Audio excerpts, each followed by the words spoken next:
So, Not looking forward to it. oh yeah. So, where were we? Oh yeah. So the Joker's made. They fuck. Alfred does what Alfred does, and let's not go there. We'll never get back to where we were. So after that, you see. So basically, Jack Nate, the Joker, now is in Grissom's office. God knows what he's done with the body. He might have ate it. Yeah. And there's blood all over the desk, and he wipes. He's sitting there. Wait, what does he say? And by the way, the Joker has a permanent smile on his face due to the surgery from the shitty doctor in the alleyway, right? So basically, he looks out into this giant window, and he's like, "Gotham City always brings a smile to my face."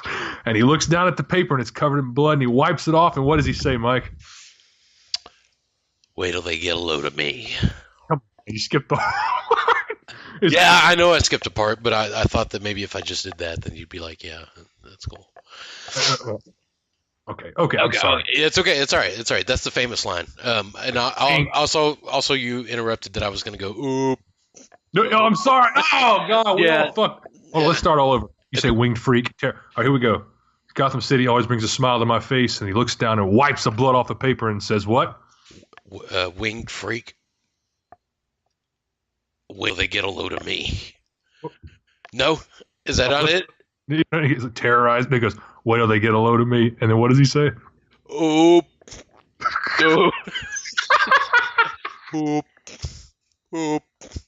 He just vocalizes that. He's just like, oop. Oop. Oop. Because he's lost his fucking mind at this point. And he just busts out with a laugh for no reason. Oh. Okay. Now, I think coming up, we're coming up on our both of our favorite part. Oh yeah, and I think and honestly, this is a phenomenal part of the movie. Probably one of the most quoted lines between me and Mike here ever. Yeah, definyou Yeah. One quoted scenes, and I think this is also a favorite of another friend of ours, Amber. If you're listening right now, this is also a favorite part of yours. You ready for this, Mike? Yeah. Who do you want to be? God, I don't know. I don't know, man. Cause like the part of the thugs, like we're gonna wrap that all into one. That'll be, one of us, and the other one will be the Joker. Okay, so who do you think we should do here? We got to think fast. What do you want to do? Go ahead and be the Joker. You want me to be the Joker? I feel that you do it better. Okay. Hey, thank you. I take that honestly, dude. Seriously. Handicap kid gave me like a piece of candy today, slapped it out of his hand. But you telling me this, I'll take it to. Thank you. No problem. Okay. No problem. So. And so we're gonna start with So Gentlemen. Yeah. All right. So what we're doing right now, the setting is the Joker has put on makeup to make him look human, so he doesn't have a white face with paint on his face anymore. And he has human face paint on, skin color, and he's sitting at this long table. The camera's veering back, and he is now saying that Grissom is gone, and he's now in charge. And he's saying, "So, gentlemen, that's the gang. Until Grissom has returned from, wherever he says." He goes, "I'm the acting president now, and I say starting with this 200th anniversary parade, we run this city into the ground." Why don't we hear this from Grissom? Yeah, and what's with the stupid grin? Life's been good to me. What if we say no? Well, Tony, nobody wants a war. Why, if we can't do business, we'll just shake hands and that'll be it. Yeah? Yeah. And then they shake hands, and then all of a sudden Tony's entire body starts shaking because he's got a hand buzzer that actually kills people. And so Tony's entire body starts catching on fire, and the Joker's like, "Whew, got a live one here." And he starts singing this song, "There'll be a hot hum in the old town tonight." And the next thing you know, when the camera cuts back to Tony, he's a fucking skeleton sitting in a chair, dude. And he blows on and then all of a sudden people bust in, and there's the Joker's men there with Tommy guns pointed at everybody in the room, and he's like, and he waves his hand at the skeleton. He's like, "Antoine got a little hot under the collar." You're crazy. Wait, say that again? You're crazy. Haven't you ever heard of the healing power of laughter? Now get out of here! All right. hey, can we pause it real quick? Yeah, go ahead. All right, we'll be right back. All right. So at this part of the scene, I'm going to let you go ahead and take over as the Joker. So with the skeleton sitting there in the chair, and there's a couple other one-liners. He shoos Bob out of there, and he's talking directly to the skeleton. What does he say to the skeleton? It's just him and the dead body in the room. What does he say to the dead body, Mike? Okay. Your pals, they're not bad people. Maybe we ought to give them a couple days to think it over. No? Grease them now? Well, okay. Adjust the tie. You're a vicious bastard, Bertelli. And I'm glad you're dead. I'm glad you're dead. I'm glad you're dead.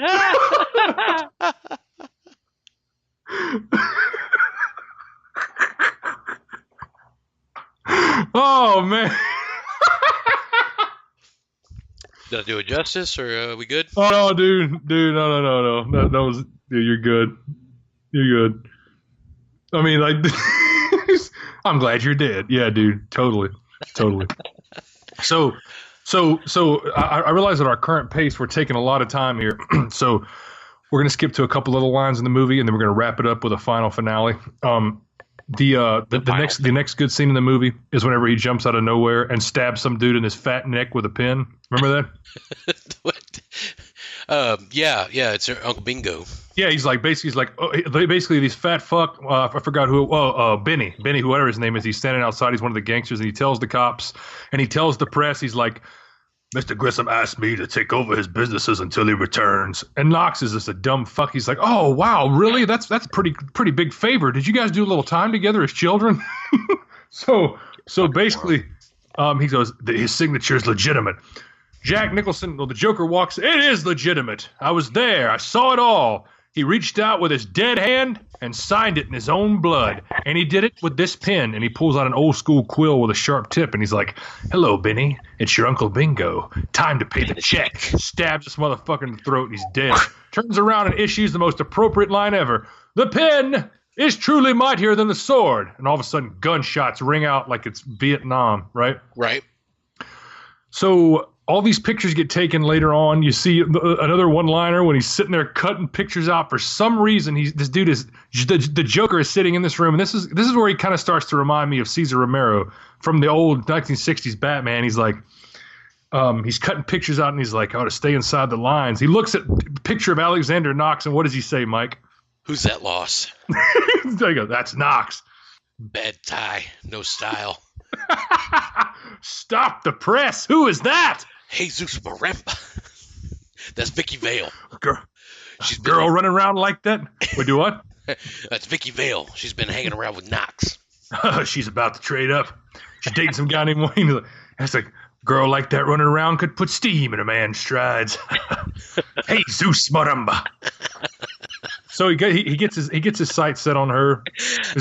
I love that. I love that line, and I want to use it more in life. Like Jesus Maramba? Yes. Why wouldn't I want to use that more in life? You know, like somebody shows up, like, hey, Zeus Maramba. You know? Hey, Zeus Maramba. Well, what about the line that comes after that? We have to get a new girl, Bobby. I'm of a mind to make some mookie. What does that even mean? Mookie? Yeah, I mean, what is? Well, mookie means sex, man. Really? In what era? All of them. It's like one of those things. It's like say you're talking about a girl's tits. You could use any word imaginable, or you could just make one up on the spot, and I'll know what you mean. You know? You know what I mean? Like look at them glams or something. You know, like that. And like as long as you're pointing at a girl, you know, I'll be like, hell yeah, look at that. And like you could do the same thing. You know, I'm of a mind to make some mookie. I'll be like, okay, all right, let me get the phone book. It's like I'm of a mind to make some. Oh yeah, I love when I do that. Yeah, let me line up some shots here. It's like that's a great set of. It's like, oh yeah. Yes. I'm looking at your. So was the 6 good last night? I don't know, man. Her head game was bad, but when I got up in the, it was pretty good. Or the goofy fall. Oh yeah, it's like so. How'd you have the 6? I don't know, man. But as soon as I got my tip inside of her,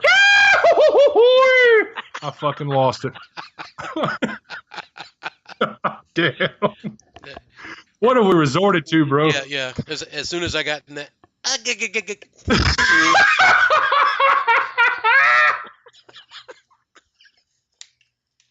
And I looked her in the face and she put her hair back in the tie and I was like, she's about to blow me down.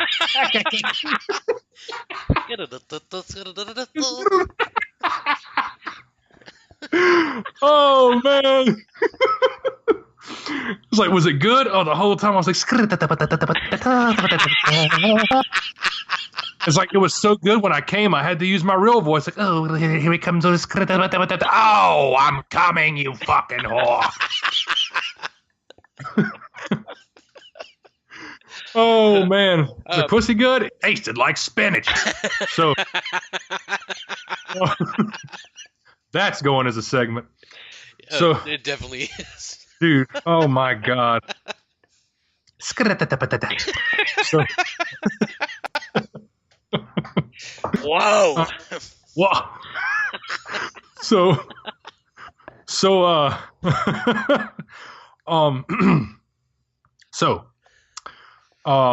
yeah, so we're gonna skip ahead a couple scenes. Batman, let's see. The Joker tracks. Go ahead. If you want, we can go to the parade. Okay, yes. So I'm just gonna say we skip over the scene where the Joker goes to the art museum and dances to Prince, and breaks a bunch of shit, and then Party Man. Yeah, Party Man. You know, he and Bruce Wayne have a couple run-ins. The Joker makes an appearance. Basically, Bruce Wayne like kind of revamps with Vicky Vale. They kind of separate for a little while. They get back together. This is the climax of the movie. The Joker is at the parade, which is a great part of the movie. He shows up at the parade very narcissistically on a float that looks like a cake with a giant 200 on it, representing Gotham's 200th anniversary as a city. Right. And he's also dancing to Prince at this song, Trust. Trust, I do, yeah. So they're fucking singing the Trust, going down there. He's throwing $20,000 in cash in the crowd, right? That's right. And he challenges Batman to come out and see him face to face. He called it the Big Dukaroo, mano a mano. I have taken off my makeup. Let's see if you can take off yours. So in this process, Batman realizes that Jack Napier is the one that killed his parents. Yeah. Ironically, okay? Big twist. So he's the one that killed his parents. Yeah, exactly. Yeah. Dick fart.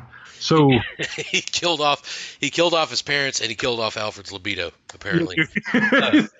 He killed off Alfred's method of ejaculating through normal means. Oh, man. So now he's got to use the rubber hoses and his Hawkman action figure. Okay, so specifically Joker at the parade on the bicentennial float. Go ahead. And now, folks, it's time for Who Do You Trust? Hubba, hubba, hubba. Money, money, money. Who do you trust? Me? I'm giving away free money. And where is the Batman? He's at home washing his tights.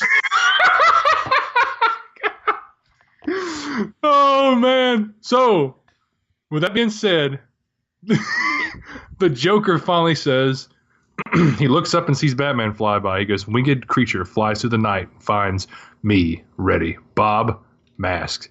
And he calls for everybody to put on masks. And he goes, now comes the part where I relieve you, the little people, of the burden of the something or other. I can't remember your failing, useless lives. But as my plastic surgeon once said, if you got to go with a smile. And he so basically all these giant float balloons are filled with gas that will kill you, right? Right. Which he's been poisoning the city with through like beauty products. Beauty products. He's been pretty much killing people in the city by mixing their products together, which we actually missed doing the commercial, but whatever. That's too confusing to explain to the audience anyway. Yeah. They should watch it by now. Yeah, you definitely, if you haven't watched Batman and you're listening to this, you're either confused or you're compelled to watch the movie or you're just confused. So it's one of those three. Or you're stuck taking a shit that Ace suggests earlier. Yeah, and like it just lasted this long. And if you're still with us, we're almost to the end of the movie. I'm sorry about your legs. Yeah, they're not asleep. They are in a coma by now. That's right. So Batman flies by. So the gas starts killing people in the audience at the parade. So Knox, being the gentleman that he is, gets out, and we discussed this earlier. He actually kind of saves the day. He gets out with a bat and beats the shit out of a bunch of mobsters. That's right. Makes them leave, right? Well, they were holding the balloons, and so whenever he starts beating on them, the balloons go up into the sky. So Batman can come by with the Batwing, clip them, right, and grab them and take them away. Yeah. So he takes them away, and he takes them into the sky and lets them go into the sky, and they disappear. They're destroyed. The Joker goes crazy, kills his right-hand man. Bob. Man, Bob, gun. Shoots Bob right in the fucking stomach. Right, kills him. That was his number one guy. Number one guy. Oh, he even went down to the Globe to follow the reporter and brought his camera. But, So anyway, they have so the Joker shoots this giant fucking bat-shaped spacecraft out of the sky that Batman's in his Batwing with a long-barreled pistol. Somehow, they go to the top of a church. Batman follows him up there. He has a fight with some guy, and then finally he gets to the Joker, and which is one of the greatest lines. He's like, she starts kind of playing with his head. She acts like she's gonna give him a blowjob, I guess, right? Like she's basically. Do you remember that part where she sees Batman and she starts kissing him and she's like, oh, I love purple. And then all of a sudden you see, as a kid, I laughed my ass off at this party. He's like, excuse me, you ever dance with the devil in the pale moonlight? And just punches his brains out, dude. Yeah. Knocks the fuck out of the Joker. So they have this epic little punch for punch, which is pretty one-sided because Batman beats the shit out of him, punches out his fake teeth. Actually, there's an interesting statistic on that. Shoot. If Batman beats Joker one more time, he gets to keep him. That's for you, Bobby. There you go, dude. What a better way to. That was great. I actually remember that, man. Yep. Bobby Heenan used that. He sure did. And speaking of things being used, Joker at one point during this fight, he goes into his jacket, I believe, and he pulls out a pair of glasses. And he goes, come on. He goes, and he's like, oh yeah. And in order for me to make that any relevancy whatsoever, we have to break down why that's important, okay? And the reason why the glasses are relevant because the line he says, he's like, you killed my parents. And he's like, spits the blood out. What are you talking about? And he goes, you say that I made you. You made me first. He's like, oh, how childish can you get? And he reaches his jacket. Come, you hit a guy with glasses on, would you? And obviously, it knocks the shit out of him, right? Then he punches him off. He punches him off this long balcony, and somehow he pulls them down. I don't understand how the physics of that. It looks like he looks like he falls over, and then they end up being on top of the fucking building. And so he calls for a helicopter to come and get him, and basically he's waiting for the helicopter to come and get him. Batman shoots a grappling hook that wraps around his leg while the ladder's carrying him off. It pulls him down. And the statue. And the statue. Yeah, the statue is hanging from his leg. He cannot hold on to the ladder that's hanging from the chopper. He falls all the way down to the ground and hits and makes a big fucking crack. And when Commissioner Gordon comes to the Joker's body to search his body, what does he find, Mike? He finds a laugh box. And there. Mike, what does that laugh box sound like? I think both of us should do it, but not at the same time.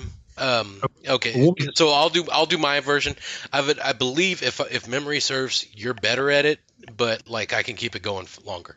Yeah, let's hear it. Yeah, so so mine.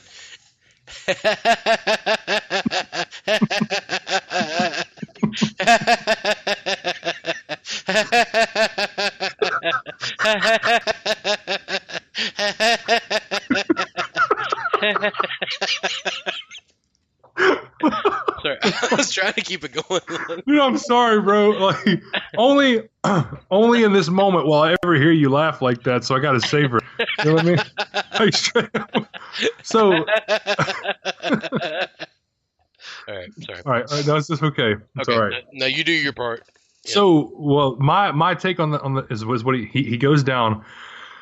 They see the Joker's dead with a smile on his face. He reaches in and pulls out the lab box. And you hear it's like this. Hold on. It's like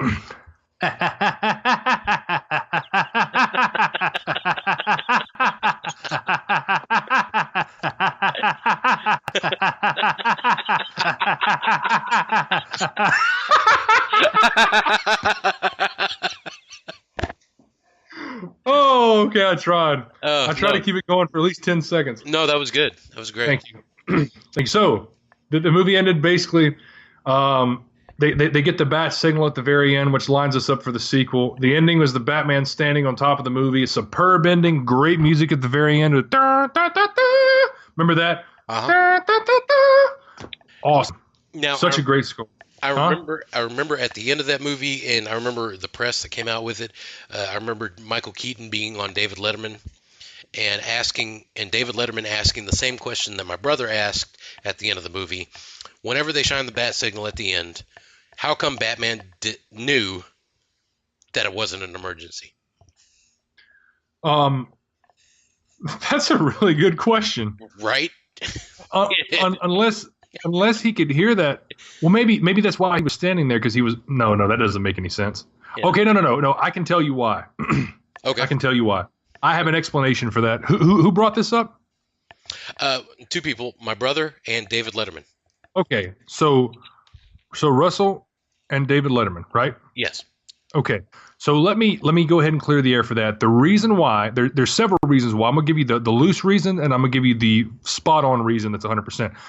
The loose reason could be that Batman already knew that they were going to release the bat signal at night, and so he was just watching for it. You know, he was basically like, I know it's going to be up tonight. There won't be any emergencies. That's kind of a loose reason. There could have been an emergency. The second reason is Batman already instructed them to place the bat signal on top of police headquarters. The bat signal was not shining from police headquarters. It was shining from a ground floor. That's how he knew that it was only being shown just as a demonstration. I see. Okay. Yes. And people could be like, well, he didn't say that in the letter that he gave Commissioner Gordon at the end of the movie. Well, if memory serves everyone correctly, where has the bat signal always been? And so that's where the bat signal would be later on in the other movies too. They're going to do the continuity. So the bat signal goes on top of police headquarters because that's where he instructed them to put them, obviously. You know what I'm saying? Yeah. So that's the reason why he knew it was an emergency then, is because, that's why, is because it was on ground floor and not on top of police headquarters. Okay. That works for me. That worked? Okay. Yeah, great. That totally works for me. Yeah. Thank you. I just completely pulled that out of my anus, but it makes sense. Yeah. You know? And it's just like really fortunate that there was not an emergency though.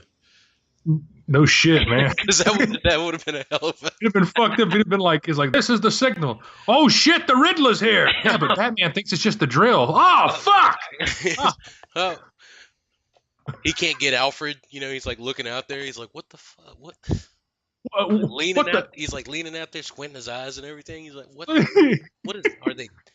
He can't reach Alfred. Alfred is in the study with the Kama Sutra laid open. And he calls it's not the official Kama Sutra. It's like a prison Kama Sutra. It's the Kama Sutra for butlers. It's like after you wrap your leg around her face and fuck her gently down her throat. Make sure to hem up her sleeves and fold her clothes nightly for the. I don't know, dude. It's only proper. Yeah, some surfing. So yeah, dude, that's so he's such a nice butler that he apologizes to the broom after. Yeah. Oh man, he's so sorry, sir. I didn't mean to. I shall scrub you in the morning. He's like, Alfred, why don't you marry her? That's not quite what I had in mind, sir. For information, deleted scene right there when he said, I feel a certain weight is lifted when Miss Vale is around. And he says, Alfred, why don't you marry her? That's not quite what I had in mind, sir. And the deleted scene was, I would like to smack those hams a time or two, but I would rather that you marry her. And Bruce knew exactly what he was talking about. He's like, yeah, exactly, which goes right back to what we were talking about. I'd like to give her the old, woo, choo-choo. Yeah. And and later he said, I have no wish to fill my few remaining years grieving for the loss of old friends or their sons. Yeah. And then there was an edit right there. A Mhm. lot of people don't know about that. Mhm. There's an edit right there.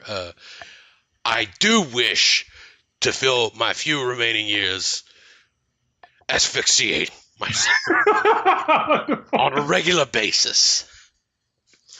I do.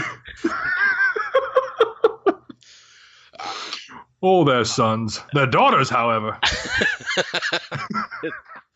There are so many deleted scenes. You guys So need to many. check this out. So many. If you're going to buy this movie, make sure you buy the XXX version with the deleted scenes in it, where Alfred goes absolutely insane and starts doing black tar heroin and jacking and like just jacking off on random people in Crime Alley, right there between Pearl and Phillip Street. He's a cutter. He's a cutter. He's a yeah.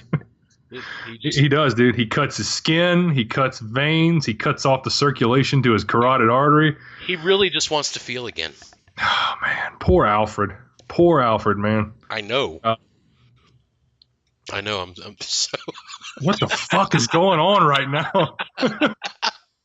All right, man. So that's Batman. Yeah. That is Batman. One of the greatest fucking movies ever made.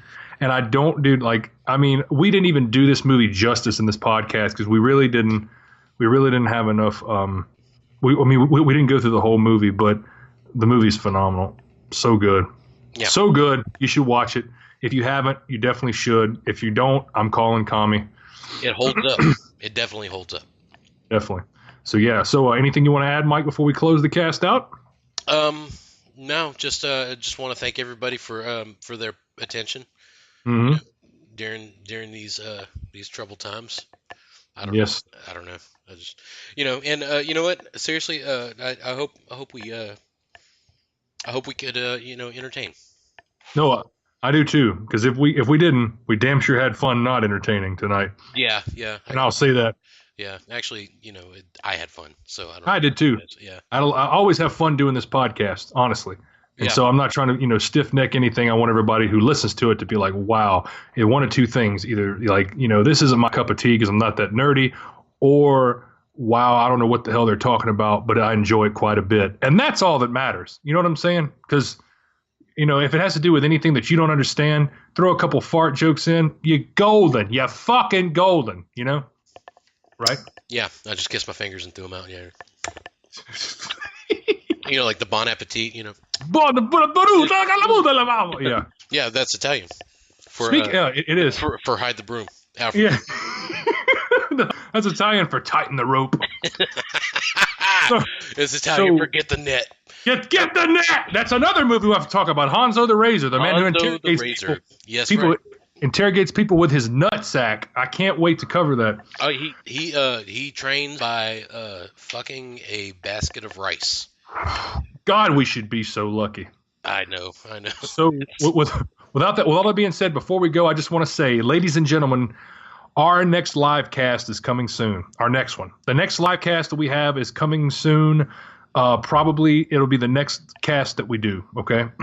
That's possible. And with that being said, the next live cast is going to be the long-awaited video game podcast. Well, we're going to go completely shit. I don't know I don't want to even put a time limit on this one because it's going to be great. We're going to have a couple guests with us.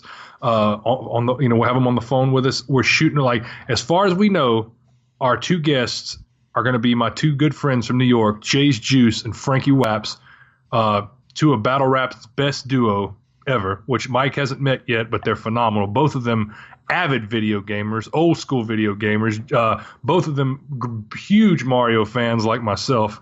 Remember when Mario pretty much ruled the fucking world, right? So we're gonna have them next time, and I can't wait. So Mikey, nothing else, Mike? No, I'm good here.